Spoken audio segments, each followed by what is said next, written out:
අපි කතා කරන්නේ නාවික ශිෂ්ත්‍රයේ ඉතාම වැදගත් කාර්යයක් වන සිප් එන්ජින් එක පිස්ටන් රොඩ් එකේ ඔයිල් පයිප් ඇති බෝල්ට් ලෑසින් කරන ආකාරය.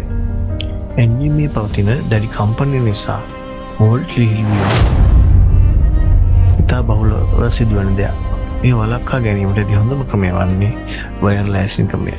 මේ සඳහා අවශ්‍ය උපකරණ තමයි සේෆ්ටි වයර් එකක්, මුහුදු වතුර හමුව භාවිතා වන තැන් සඳහා 316 ස්ටේන්ලස් ස්ටිල් වයර් එකක්, ඔයිල් සමග භාවිතා වන තැන් සඳහා 304 ස්ටේන්ලස් ස්ටිල් වයර් එකක්, ලෑසි නඩුවක් සහ වයර් කටර් එකක්. ඊට අමතරව අත්වැසිමක් සහ ආරක්ෂක කණ්ණාඩියක්. මුලින්ම වයර් එක බෝල්ට් එකේ සිදුර හරහා යවන්න.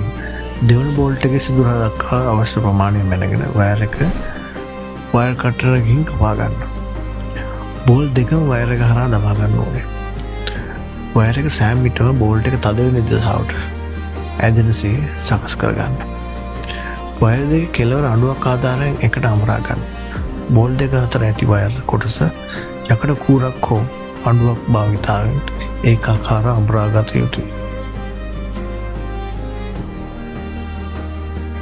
භාවිත විශේෂ කරුණු වන්නේ කම්බිය දඟර ගැසීම ඉතා තදින් හෝ ලිහිල්ල නොතිබිය යුතුයි.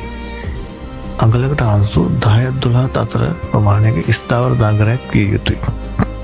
වයර් එකේ බෝල්ට් එකේ හිස වටා හොඳින් තද වී ඇති බව අවසානයේ පරීක්ෂා කරගත යුතුයි.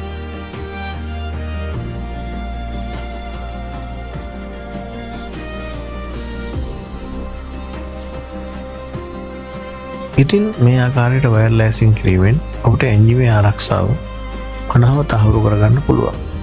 මම හිතනවා අද වීඩියෝ එකෙන් ඔබට මේ ගැන ඉතා පැහැදිලිව අවබෝධයක් ලැබෙන්න ඇති කියලා. තවත් මෙවැනි වැදගත් තාක්ෂණික වීඩියෝ එකකින් හමු වෙමු.